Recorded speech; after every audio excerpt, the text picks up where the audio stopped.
On a warm August day in 1966, two men lay dead on a hilltop in Niterói near Rio de Janeiro, dressed in tailored suits and wearing strange LED masks over their eyes.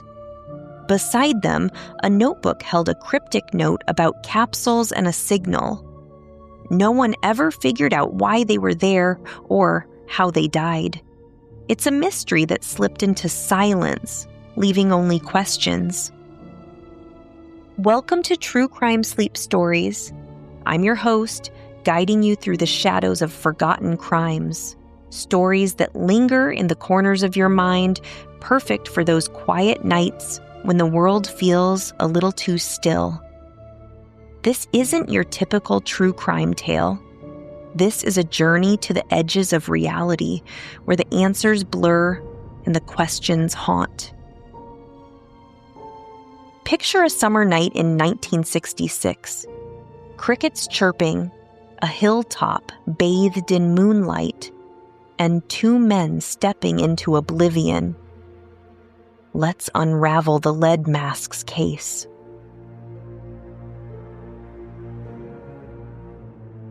On August 16, 1966, the coastal city of Niterói, just north of Rio de Janeiro, hummed with life. Shops bustled, children played in the streets, and the air hung heavy with humidity. Two men, Manuel Pereira de Cruz, 32, and Miguel José Viana, 34, left their hometown of Campos dos Goitacazes, a 2-hour drive away, in a sleek Chevrolet Opala. Both were electronics technicians, married, devoutly Catholic, and known as steady, dependable men. Their families thought nothing of their trip. They'd said it was for business, but it wasn't. That afternoon, the men stopped in Niterói and walked into a clothing store. They bought 2 brand new dark suits, expensive ones, along with crisp white shirts and ties. It was an odd choice. Their families later said they rarely dressed so formally.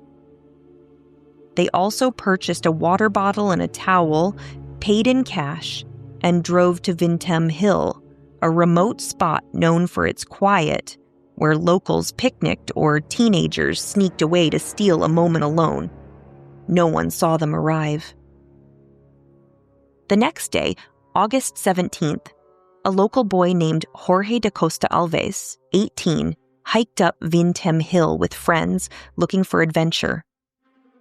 As they crested the hill, they froze. 2 bodies lay side by side on the grass, eerily calm, like mannequins posed for display. Manuel and Miguel were dressed in the suits they'd just bought, buttons fastened, ties neatly tied, shoes polished. Over their eyes were taped strange, horseshoe-shaped lead masks, 1 millimeter thick, crafted from lead and aluminum. These weren't surgical masks or costumes, but something custom-made, like shields used for radiation work. Scattered around them were a half-empty water bottle, a neatly folded towel, and a small notebook. Inside the notebook, written in block letters, was a note that chilled investigators. 16:30 be at the specified place. 18:30 ingest capsules. After effect, protect metals, wait for mask signal. The words were precise, deliberate, like instructions for a protocol, not a suicide note. Capsules? Protect metals? Mask signal? It sounded like a plan, but for what? Jorge and his friends bolted, running to the police station, hearts pounding.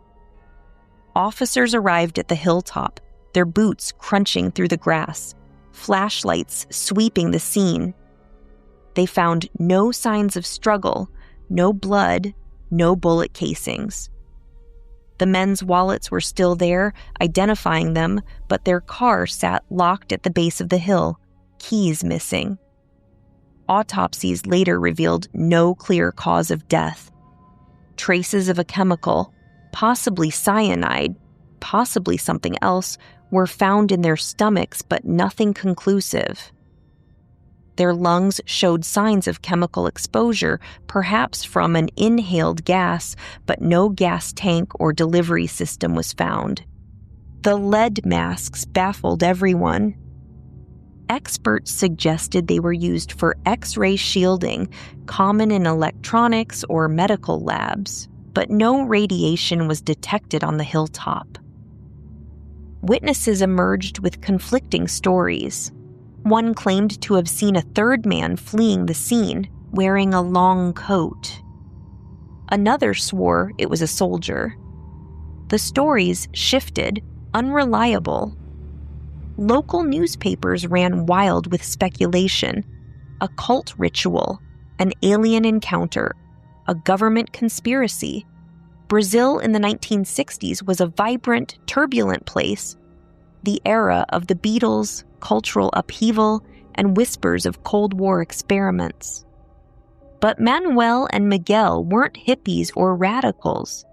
Their families insisted they were devout, grounded men. Investigators retraced their steps. On August 15th, the men had left Campos dos Goitacazes, driven to Niterói, and bought the suits, water bottle, and towel with cash. Receipts confirmed their purchases. Their car held only their fingerprints, and a single photo was found, a picture of them smiling, taken earlier that year, offering no clues. The notebook's cryptic note was the key. 1630 be at the specified place, suggested a meeting. 1830 ingest capsules implied a deliberate act, perhaps an experiment. Protect metals, wait for mask signal, hinted at guarding something valuable, awaiting a trigger. But what? Police interviewed friends, co-workers, even a priest. No one knew of cult ties, drug use, or secret societies. A co-worker mentioned the men's fascination with UFOs and radiation, noting they'd bought books on electromagnetism. The lead masks supported this theory. Were they testing something dangerous? Whispers of Cold War experiments surfaced. Governments at the time toyed with nerve agents and hallucinogens. Were Manuel and Miguel unwitting test subjects? Volunteers? No records ever emerged. The men's families were shattered. Manuel's wife recalled him being jittery before leaving, as if nervous about something big. Miguel's brother said the two had been secretive, spending hours in a garage with odd equipment. Police searched their homes and found soldering tools, scraps of lead, and notebooks filled with circuit diagrams. Hobbies, perhaps, taken too far. The hilltop offered no further answers.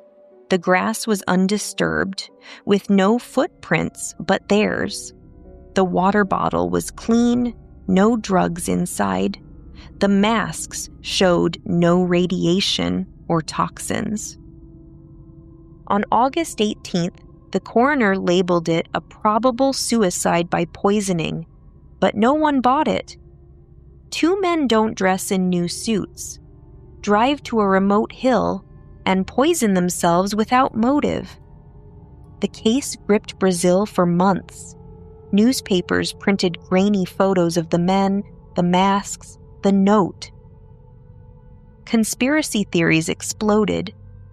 UFOs landed and abducted them, or a secret government project silenced them.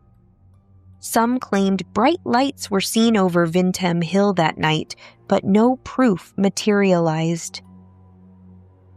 By 1967, the inquest closed with a vague ruling: death by unknown causes, possibly suicide or homicidal poisoning. No charges were filed, no answers found. The lead masks case faded into obscurity. Locals began avoiding Vintem Hill, whispering of shadows and strange sounds. By 1970, it was a ghost story. buried in police archives. The lead masks case remains a perfect unsolved riddle. 2 men, 2 strange masks, a cryptic note, and a hilltop that holds its secrets. Were Manuel and Miguel caught in a secret experiment, testing drugs, meeting someone who never showed? Or did they orchestrate their own bizarre end? We'll never know. Their families mourned, and their story dissolved into time. It's a whisper in the dark, a case that begs for answers. If this mystery hooked you, hit subscribe, leave a review, and share your theories in the comments. Let's keep these forgotten stories alive. Until next time, sleep tight and watch for the shadows. Good night.